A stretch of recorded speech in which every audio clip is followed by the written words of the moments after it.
इस वक्त जारी है। चलिए आगे आपको लिए चलते हैं और अब आपको यहाँ से सीधे तेलंगाना लिए चलते हैं, क्योंकि बीजेपी राष्ट्रीय अध्यक्ष जेपी नड्डा इस वक्त वहां पर मौजूद। आप सुन लीजिए उनको क्या कुछ कह रहे हैं। श्री विश्वेश्वर रेड्डी यहाँ उपस्थित हैं, उनका भी मैं स्वागत करता हूँ। मित्रों, आज चुनाव की बेला में बहुत सी बातें हमारे विश्वेश्वर जी ने आपके सामने कही हैं और हमारे के.एस. रत्नन ने बहुत अच्छे से आगे 5 साल में जो काम करना है उसकी बात कही। लेकिन ये चुनाव मैं महसूस करता हूं कि जिस तरीके से आपने जहां एक तरफ क्रिकेट का वर्ल्ड कप हो रहा है, सारी दुनिया देखने के लिए आतुर है, उस बीच में आप यहां इतनी बड़ी संख्या में आए हैं, ये बताता है कि आपने के.एस. रत्नम को, मारुति किरण को और नवीन कुमार को चुनाव जिताने का मन बना लिया है। ये बात सच है। मित्रों, सिर्फ इनको विधानसभा में भेजना ही हमारा लक्ष्य नहीं। इनके माध्यम से तेलंगाना की तकदीर बदले, तस्वीर बदले, ये हमारा लक्ष्य। इनके माध्यम से तेलंगाना जो भ्रष्टाचार से ग्रसित है उससे निकले और पूरी ताकत के साथ आगे बढ़े, ये हमारा लक्ष्य है।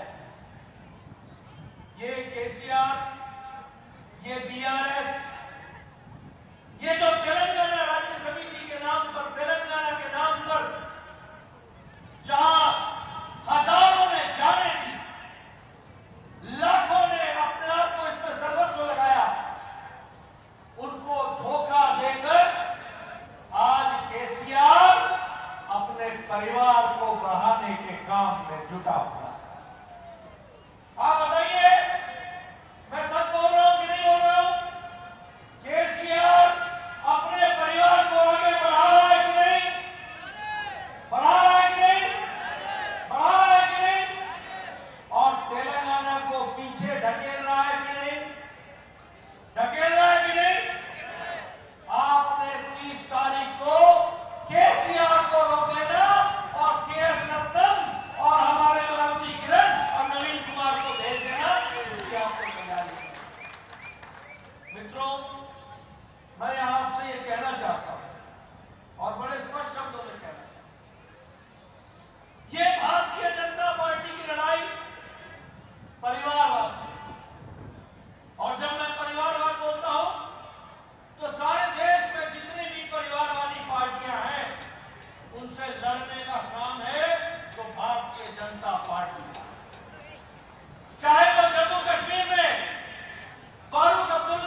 परिवार का राजनीति नहीं चलेगी, तेलंगाना की जनता की राजनीति चलेगी और गरीब लोग, जो जनता के लोग हैं, वो जीत करके आएंगे। ये तुमको ध्यान रखना है। मित्रों, इन्होंने आपको, किसानों को लूटा, नौजवानों से धोखा दिया, महिलाओं के साथ धोखा किया, विकास के नाम पर विनाश लाया। आप बताइए, आज यहां पर पेट्रोल और डीजल पर वैट लगा हुआ है कि नहीं लगा है? और सबसे महंगा पेट्रोल डीजल मिल रहा है कि नहीं? मोदी जी ने पेट्रोल में वैट घटाया, सारे बीजेपी के राज्यों ने वैट घटाया। मोदी जी ने डीजल का दाम कम किया, पेट्रोल का दाम कम किया, लेकिन केसीआर तुम्हारी सरकार ने ये नहीं किया। इसलिए अब तुमको जाना होगा और बीजेपी को आना होगा, ये हमको तय करना है। मित्रों, मोदी जी संतुष्टिकरण की राजनीति करते हैं, लोग संतुष्ट हो इसकी चिंता करते हैं। और तेलंगाना में केसीआर तुष्टिकरण की राजनीति करता है। बताइए, उर्दू को दूसरी भाषा बनाई कि नहीं बनाई? बनाई कि नहीं बनाई? 4% धर्म के नाम पर गलत ढंग से आरक्षण देने के बाद अब 12% देने का कोशिश है कि नहीं है? मंदिरों की जमीन को हड़पने की योजना है कि नहीं है?